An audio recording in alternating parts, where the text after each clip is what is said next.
साधु और खजूर। एक दिन की बात है।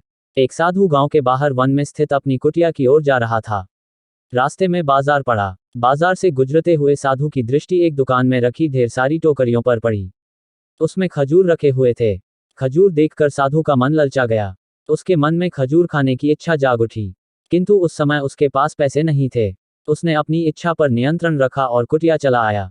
कुटिया पहुंचने के बाद भी खजूर का विचार साधु के मन से नहीं निकल पाया। वह उसी के बारे में ही सोचता रहा। रात में वह ठीक से सो भी नहीं पाया। अगली सुबह जब वह जागा तो खजूर खाने की अपनी इच्छा की पूर्ति के लिए पैसे की व्यवस्था करने के बारे में सोचने लगा। सूखी लकड़ियां बेचकर खजूर खरीदने लायक पैसों की व्यवस्था अवश्य हो जाएगी, यह सोचकर वह जंगल में गया और सूखी लकड़ियां बीनने लगा। काफी लकड़ियां एकत्रित कर लेने के बाद उसने उसका गठथर बनाया और उसे अपने कंधे पर लादकर बाजार की ओर चल पड़ा।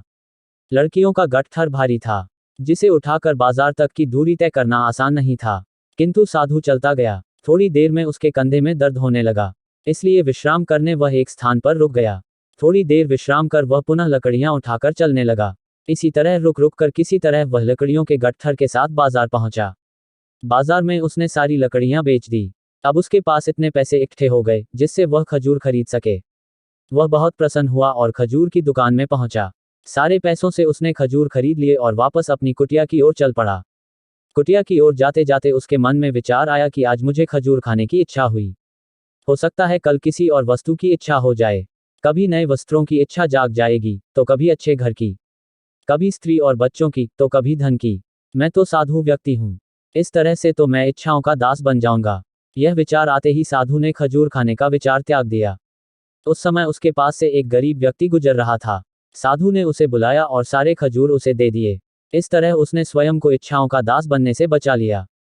सीख: यदि हम अपनी हर इच्छाओं के आगे हार जाएंगे तो सदा के लिए अपनी इच्छाओं के दास बन जाएंगे। मन चंचल होता है, उसमें रह रहकर इच्छाएं उत्पन्न होती रहती हैं, जो उचित भी हो सकती हैं और अनुचित भी।